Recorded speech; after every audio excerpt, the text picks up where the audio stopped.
हमारे main character का एक साथ दो लोगों के साथ अफेयर हो जाता है, पर ये दोनों एक दूसरे के बहुत ही अच्छे फ्रेंड्स थे। प्रॉब्लम तब आई जब वो प्रेग्नेंट हो गई। हेलो फ्रेंड्स, आज मैं आपको एंडिंग बिगिनिंग्स ये 2019 की एक हॉलीवुड मूवी एक्सप्लेन करने वाला हूँ। ये एक बहुत ही कॉम्प्लेक्स मैसेज के साथ आती है, तो अंत तक इस वीडियो को जरूर देखिएगा।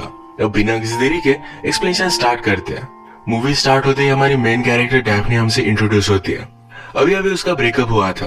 वर्क प्लेस पर कुछ प्रॉब्लम चल रहे थे, इस वजह से नौकरी छोड़कर डायरेक्टली अपनी सिस्टर के पास वो आ गई थी। अब कुछ दिनों के लिए सभी चीजों से वो ब्रेक लेना चाहती थी। सिस्टर के घर पर भी उसकी एक छोटी सी बेटी है, जिसे डैफ्नी का आना बहुत अच्छा लगता है।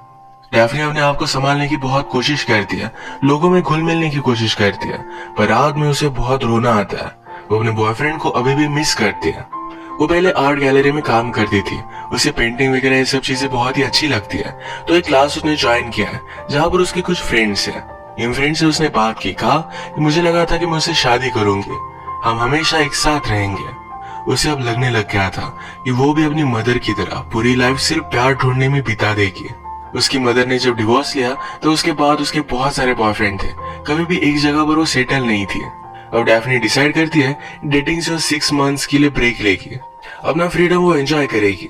वो आजकल फिर से न्यू जॉब ढूंढने की ट्राई करती है, पर कहीं भी उसे जॉब नहीं मिलता। अब क्रिसमस आ चुका था तो अपनी मदर से वो मिलने के लिए गई।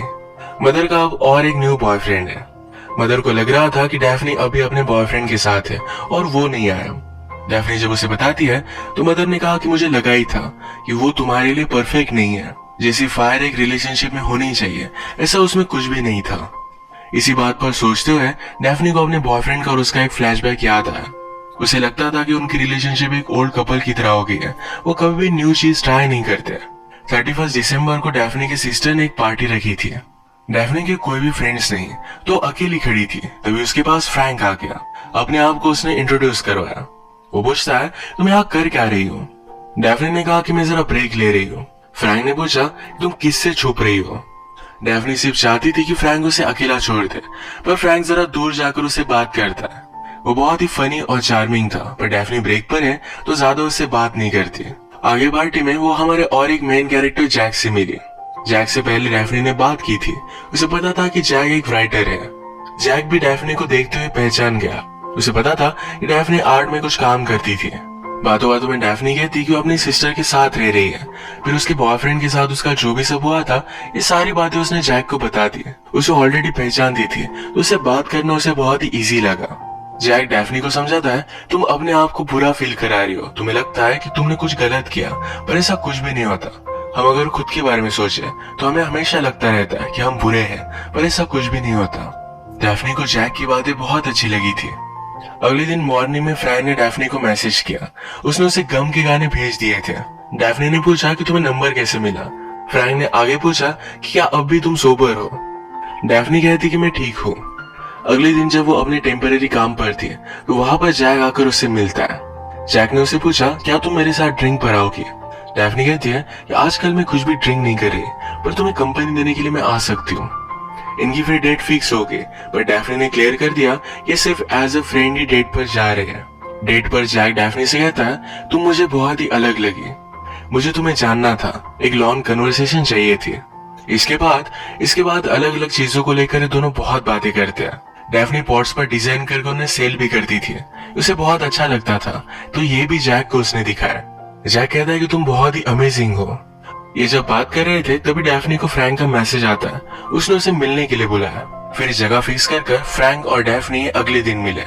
फ्रैंक उसे कहता है, तुमने मुझे बहुत दर्द पहुंचाया है, मुझे ना कहा और जैक के साथ डेट पर गए।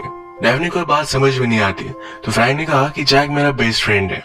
डैफ्नी इसके लिए सॉरी कहती है। उसने कहा, वैसे भी सब चीजों से मैं ब्रेक लेना चाहती हूँ, वो फिर से रिलेशनशिप को कॉम्प्लिकेट नहीं कर सकती। उसने कहा, मुझे तुम दोनों से बात नहीं करनी चाहिए। वो यहाँ से जाने वाली थी, इससे पहले एक दूसरे को हक करते हैं और डायरेक्टली किस करने लग गए। इन दोनों की फर्स्ट मीटिंग से एक दूसरे में अट्रैक्शन बहुत ही पावरफुल था, तो डायरेक्टली इंटीमेट हो जाते हैं। अगले दिन डैफ्नी को जैक का मैसेज आया। उसमें लिखा था कि फ्रैंक और मेरी बात हुई, सब कुछ ठीक है, ज्यादा वरी मत करो। डैफ्नी फिर फ्रैंक से पूछती है, तुमने उसे क्या बताया? फ्रैंक कहता है, उसे ज्यादा कुछ पता नहीं है। डैफ्नी फिर फ्रैंक को बता देती है कि वो कोई भी रिलेशनशिप नहीं चाहती, वो एक दूसरे को डेट नहीं कर सकते। इसके बाद डैफ्नी को जैक का मैसेज आता है। इसमें लिखा था कि मुझे लगता है कि हम दोनों में कुछ स्पेशल है। इसे और भी एक्सप्लोर करना मुझे अच्छा लगेगा। इस पर उसने जरा सोचा और अगले दिन जैक के पास डेट पर आके ये दोनों रियलाइज करते हैं कि जब एक साथ होते हैं तो बहुत ही कंफर्टेबल होते हैं, बहुत सारी बातें करते हैं, दोनों को स्मोकिंग अच्छी लगती है। डैफ्ने ने जैक से पूछा, तुम और फ्रैंक के दोनों कैसे दोस्त हो? जैक कहता है कि वो मेरा बेस्ट फ्रेंड है, पर फिर भी मैं उस पर ज्यादा डिपेंड नहीं कर सकता। वो कभी भी गायब हो जाता है। उसने मुझसे पैसे लिए थे पर कभी भी वापस नहीं किया। उसकी लड़कियों के साथ अच्छी रिलेशनशिप नहीं बन पाती। उसकी लास्ट गर्लफ्रेंड उसकी वजह से पूरी तरीके से बर्बाद हो गई। इन दोनों को एक्चुअल में एक दूसरे के साथ कनेक्शन महसूस हुआ था, तो आज रात दोनों इंटीमेट हो जाते हैं। अगले दिन डैफ्ने अपनी नीस को जब स्कूल से घर लेकर आई तो उसकी सिस्टर उसके हस्बैंड में झगड़ा चल रहा था। डैफ्ने बहुत दिनों से उनके घर पर रह रही है। इस सिस्टर के हस्बैंड को अच्छा नहीं लगता। डैफ्ने ने ये सब बात सुन ली थी। उसके एक्स बॉयफ्रेंड ने उसे मैरिज प्रपोजल के लिए रिंग दी थी। इसे सेल कर जो भी पैसे आते हैं इससे रेंट पर हाउस ले लेती है। मूव इन करते वक्त अपने सब चीजों में उसे एक्स बॉयफ्रेंड का एक लेटर मिला। उसमें लिखा था कि शायद हम एक दूसरे से दूर चले गए हो, पर अगले जन्म में हम फिर से एक दूसरे को ढूंढ ही लेंगे। वो भी बिलीव करता था कि डैफ्ने उसके लिए परफेक्ट थी। वो उससे कमिटमेंट चाहता था, शायद डैफ्ने इसके लिए रेडी नहीं थी। इसी वजह से उनका ब्रेकअप हो गया। अब अगले कुछ सीन्स में हम देखते हैं डैफ्ने और जैक की रिलेशनशिप आगे बढ़ रही थी। एक दिन फ्रैंक का उसे मैसेज आता है, कहता है तुम तो अच्छी तरीके से मूव ऑन कर चुके हो। डैफ्ने कहती कि मैं प्रोसेस में हूँ। डैफ्ने लिखती कि मैं तुम्हारे बारे में सोच रही थी। अब कुछ दिनों के लिए जैक जरा काम से बाहर जाने वाला था। जैक का डॉग कहाँ रहेगा ये एक प्रॉब्लम था, तो डैफ्ने कहती है तुम्हारे यहाँ आकर रह सकती हो। जैक ने कहा कि फ्रैंक उसका ख्याल रख सकता है। आज रात जैक ने एक पार्टी रखी थी तो उसमें फ्रैंक भी आया। आज रात हम देख सकते हैं कि फ्रैंक और डैफ्ने की नजर सिर्फ एक दूसरे पर ही थी। एक दिन फ्रैंक डैफ्ने के घर पर आ गया। कहता है फ्रैंक के डॉग को अब तुम्हें संभालना पड़ेगा। वो ट्रिप के लिए कहीं दूर जा रहा था। डैफ्ने कहती है मेरे अपार्टमेंट पर डॉग्स रखना अलाउड नहीं है, पर फिर भी फ्रैंक उसे फोर्स करके रख कर जाता है। थोड़ी देर में फिर से वो वापस आया डॉग की लीज देने के लिए। ये दोनों एक दूसरे में फ्रस्ट्रेटेड थे तो डायरेक्टली किस करने लग गए। वहीं पर इंटीमेट हो जाते हैं। फ्रैंक ने डैफ्ने से पूछा क्या तुम मेरे साथ चल सकते हो? डैफ्ने ने भी इसके लिए हाँ कह दिया। ये दोनों फिर बहुत सारे अलग अलग प्लेसेस घूमे, एक दूसरे के साथ एंजॉय किया। एक रात फ्रैंक डैफ्ने को एक पार्टी पर लेकर आया।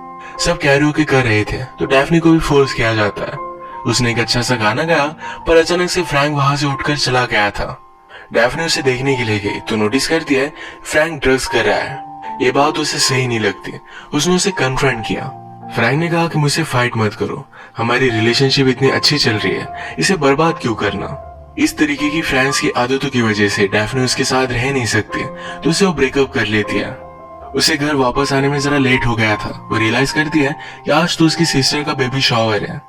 वो लेट पहुंची तो उसकी सिस्टर की फ्रेंड्स उसके पीछे बहुत ही बुरा कह रही थी। डैफ्ने को अच्छा नहीं लगता तो वो चली जाती है। सारी सिचुएशन को लेकर डैफ्ने ने अपने फ्रेंड इंग्रिड से बात की। इंग्रिड पूछती कि यह सब हुआ कैसे। डैफ्ने ने कहा कि वही तो क्वेश्चन है, यह सब हुआ कैसे। अब नेक्स्ट सीन में हम देखते हैं कि जैक अपनी ट्रिप से वापस आ गया था। डैफ्ने उसे फ्रैंक के बारे में कुछ भी नहीं बताती है। वो जरा बोर हो रही थी तो जैक से कहती है चलो आज रात हम डांसिंग पर चलते हैं। क्लब में उसने एक पुराने कोवर्कर को नोटिस किया। उसे एक रात याद आती है जब वो ड्रंक हो गई थी तो यही कोवर्कर उसे अपने घर लेकर गया था।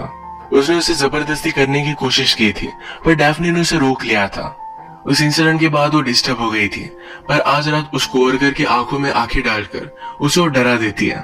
आजकल जैक के साथ उसकी रिलेशनशिप अच्छी चल रही थी। एक दिन उसे जरा अजीब लगने लग गया तो उसने प्रेगनेंसी टेस्ट करवाई तो पॉजिटिव आती है। वो घर पर आई तो जैक उसे कहता है कि मुझे एक अलग कंट्री में एक बहुत ही अच्छी जॉब की ऑफर आ गई है। वो बहुत ही एक्साइटेड था और डैफ्ने के साथ लॉन्ग डिस्टेंस रिलेशनशिप कंटिन्यू करने के लिए रेडी था। वो मंथ में एक दो बार उसे मिलने के लिए आ जाता। इस तरीके से वो रिलेशनशिप कंटिन्यू कर सकते थे। डैफ्ने इस बच्चे को लेकर बहुत ही कंफ्यूज थी। वो जैक को फ्रैंक के बारे में सब कुछ सच सच बता देती है। उसे पता नहीं था कि बेबी किसका है। जैक इस बात से बहुत ही हर्ट हो गया, उसे घर से निकाल देता है। डैफ्ने अपने फ्रेंड इंग्रिड के पास आई, उसे सब कुछ चीजें बता देती है। उसे समझ में नहीं आता कि इस बेबी को उसे रखना चाहिए या अबॉर्ट करना चाहिए। इंग्रिड उसे बताती है कि तुम कुछ भी डिसीजन लो, तुम्हारी आगे की लाइफ अच्छी ही होगी, पर एक बात ध्यान रखना, तुम हमेशा प्यार ढूंढती रही। तुम्हें लगता है कि तुम्हें कोई भी प्यार नहीं करता, पर अब तुम इस बेबी पर प्यार कर सकते हो। ये बेबी हमेशा पूरी लाइफ तुमसे प्यार करता रहेगा। ये बात डैफ्ने को समझ में आई और वो डिसाइड करती है कि इस बेबी को रखने वाली है। इसके बाद वो जैक से मिली। उसने कहा मैंने लाइफ में लोगों को बहुत हर्ट किया है, अब वो किसी को भी हर्ट नहीं करना चाहती। इस बेबी की वजह से लाइफ में उसे एक अलग पर्सपेक्टिव मिला है। अब वो एक बेटर पर्सन बनना चाहती थी। जैक उसके लिए खुश था, पर वो डैफ्नी के लिए कुछ भी कर नहीं सकता, उसकी लाइफ का पार्ट बन नहीं सकता। आजकल डैफ्नी छोटे बच्चों को देखती है, उसे बहुत ही अच्छा लगता है। अपनी नीस के साथ जो भी वो टाइम स्पेंड करती थी वो भी उसके लिए स्पेशल था। नेक्स्ट सीन में हम देखते हैं उसकी मदर का जो एग्जिस्टिंग बॉयफ्रेंड था उसके साथ वो शादी कर लेती है। डैफ्नी सब लोगों से दूर एक जगह पर बैठी हुई थी तो उसके पास उसकी मदर आई। उसे कहती है, तुम्हें लग रहा होगा कि मैंने लाइफ में बहुत सारी मिस्टेक्स की है। मैंने जो भी किया अपने लिए अलग अलग लाइफ पार्टनर ढूंढती रही, मैंने सिर्फ ये तुम्हारे लिए किया था। तुम्हें फादर का प्यार मिल सके ये बहुत ही इम्पोर्टेंट था। डैफ्नी ने अब अपनी मदर को माफ कर दिया था। वो एक दिन अपने ओल्ड जॉब पर कॉल करती है। उसने जो भी सिचुएशन थी ये सही से समझा दी है। वो जॉब उसे फिर से वापस मिल जाता है। और इसके बाद थोड़ा टाइम बीत चुका है। बहुत दिनों बाद एक दिन शॉपिंग करते उसे फ्रैंक मिला। फ्रैंक उसे देखकर बहुत ही सरप्राइज था। वो आजकल किसी और के साथ है, पर डैफ्नी को मैसेज कर एक जगह पर मिलने के लिए बुलाता है। उसने पूछा कि क्या ये बेबी मेरा है। डैफ्नी कहती है कि मेरी बेटी सिर्फ मेरी है। जैक और फ्रैंक दोनों उसे छोड़कर चले गए, तो अब वो किसी के साथ भी उसे बांटना नहीं चाहती। फ्रैंक को सुनकर बहुत अच्छा लगा। उसने रियलाइज किया था कि लाइफ में फादर बनने के लिए अब वो रेडी था। नेक्स्ट सीन में डैफ्नी ने अपने एक्स बॉयफ्रेंड को लेटर लिखा। अब इतने सारे टाइम के बाद वो फाइनली मूव ऑन कर चुकी है। वो एक दिन जब अपनी मदर के साथ थी तो मदर ने कहा, तुम मेरे साथ आकर रह सकती हो, मुझे तुम्हारा ख्याल रखना है, तुम्हारे बेबी को संभालना है। अपनी मदर का सपोर्ट ये डैफ्नी को बहुत अच्छा लगा और इस बात के लिए मान गई।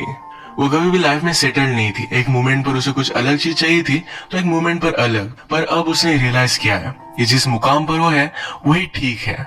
वो इसे भागना नहीं चाहती, आगे की लाइफ भी अच्छी होगी। वो इस मोमेंट में खुश थी। इसी के साथ ही मूवी एंड हो जाती है। इस मूवी में डैफ्नी को लगता था कि उसे सच्चा प्यार कोई भी कर नहीं सकता। उसकी सिस्टर, मदर, उसके बॉयफ्रेंड्स कोई भी उसके लिए हेल्पफुल नहीं है। जब वो प्रेग्नेंट हुई तब उसने रियलाइज किया कि जो प्यार उसे नहीं मिल पाया ये प्यार वो अपनी बेटी को दे सकती है। बच्चे भी अपने पेरेंट्स से हमेशा प्यार करते हैं। इस रियलाइजेशन की वजह से डैफ्नी को अपनी लाइफ में एक स्टेबिलिटी मिली। इसी के साथ आज का वीडियो हम खत्म करते हैं।